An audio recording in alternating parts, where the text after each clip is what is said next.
उमा भारती ने किया 450 सीटें जीतने का दावा। पीएम मोदी को बताया मसीहाई करिश्माई अलौकिक। लोकसभा चुनाव की 543 सीटों के लिए 7 चरणों में मतदान के बाद अब परिणाम के लिए बस एक ही दिन बाकी है। 4 जून को चुनावी नतीजे आएंगे और साफ हो जाएगा कि इस बार किसे जनादेश मिला। बीजेपी नेता उमा भारती ने कहा कि उनकी पार्टी इस बार 450 सीटों के साथ ऐतिहासिक जीत दर्ज करेगी। 1.29 करोड़ लाडली बहनों को जल्द मिलेगा तोहफा, फिर खाते में आएंगे 1250 रुपए। मुख्यमंत्री लाडली बहना योजना की 1.29 करोड़ लाभार्थी बहनों के लिए खुशखबरी है। जून का महीना लग चुका है, अब बहनों को 13वीं किस्त के 1250 रुपए का इंतजार है। नियम के तहत हर महीने की 10 तारीख को करोड़ों बहनों के खाते में 1250 रुपए भेजे जाते हैं, लेकिन बीते कई महीनों से किस्त समय से पहले जारी की जा रही है। मध्य प्रदेश के 52 जिला मुख्यालयों में मंगलवार सुबह 8 बजे से होगी मतगणना। मध्य प्रदेश के सभी 52 जिला मुख्यालय पर मतगणना मंगलवार को सुबह 8 बजे से प्रारंभ होगी। 29 जिला मुख्यालयों पर डाक मत पत्रों की गणना होगी। ईवीएम से मतों की गिनती भी 8 बजे से प्रारंभ होगी। गर्मी को देखते हुए सभी व्यवस्थाएं की गई हैं। अस्थायी अस्पताल, फायर ब्रिगेड भी रहेगा। मंगलवार को ड्राई डे रहेगा। उज्जैन के महाकाल मंदिर में अधूरी तैयारियों के बीच शुरू की भस्म आरती की नई व्यवस्था। ज्योतिर्लिंग महाकाल मंदिर में आधी अधूरी तैयारी के बीच भस्म आरती की नई दर्शन व्यवस्था लागू कर दी गई। जल्दबाजी में लागू की गई इस व्यवस्था ने इसके पारदर्शी होने के दावों का दम निकाल दिया। भक्तों के साथ मंदिर समिति की आईटी शाखा को भी वर्तमान स्थिति की जानकारी नहीं मिल पा रही।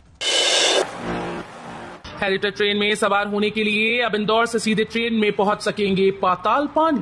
इस बार हेरिटेज ट्रेन में सवार होने के लिए पर्यटकों को सड़क मार्ग से पाताल पानी जाने की जरूरत नहीं पड़ेगी। दरअसल रतलाम मंडल के द्वारा महू से पाताल पानी रेलखंड को ब्रॉडगेज किया जा रहा है, जिसका काम तकरीबन पूर्ण हो चुका है। जल्दी रेल संरक्षा आयोग आयुक्त इस रेलखंड का निरीक्षण किया जाएगा, जिसके बाद यात्री गाड़ियों के लिए रेल मार्ग खोल दिया जाएगा।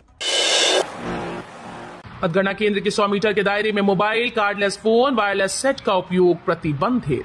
मतगणना के दौरान गोपनीयता बनाए रखने के लिए मतगणना स्थल के भीतर कोई भी व्यक्ति किसी प्रकार की फोटो, वीडियोग्राफी नहीं कर सकेंगे। साथ ही मतगणना केंद्र के 100 मीटर की परिधि के अंदर mobile, cellular, cardless phone, wireless set का उपयोग भी नहीं किया जा सकेगा। एमपी के 32 जिलों में आंधी बारिश का अलर्ट, अगले 3 दिन बदला रहेगा मौसम। 30 मई को केरल में मानसून ने दस्तक दी है। रविवार तक केरल, तमिलनाडु समेत कई राज्यों को मानसून ने कवर कर लिया। अभी आगे बढ़ रहा है, इससे प्रदेश में समय पर पहुंचने का अनुमान है। वर्तमान में साइक्लोनिक सर्कुलेशन, ट्रफ लाइन और वेस्टर्न डिस्टर्बेंस की वजह से आंधी बारिश का दौर बन रहा है। यह अगले कुछ दिनों तक जारी रहेगा। सेकेंडरी वेस्ट वाहन में दिखावे के जीपीएस, नहीं दिख रही लोकेशन।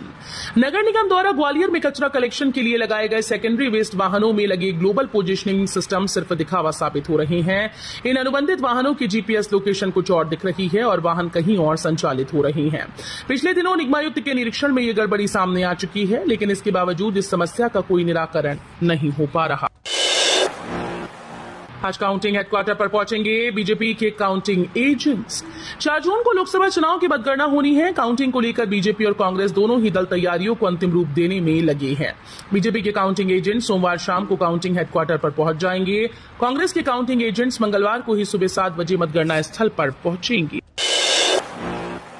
खरगोन में कम प्रत्याशी, इसलिए पहले आएंगे नतीजे। भोपाल में ज्यादा उम्मीदवार, इसलिए आखिरी में रिजल्ट। मध्य प्रदेश की 29 लोकसभा सीटों पर हुए मतदान के नतीजे 4 जून को आ जाएंगे। सुबह 8 बजे काउंटिंग शुरू होगी, जो अंतिम नतीजे आने तक जारी रहेगी। दोपहर तक रुझान सामने आएंगे। सबसे पहले नतीजे खरगोन के आ सकते हैं। यहां सबसे कम 5 उम्मीदवार मैदान में हैं, जबकि भोपाल सीट पर सबसे अधिक 22 उम्मीदवार होने के चलते नतीजे देर से आएंगे।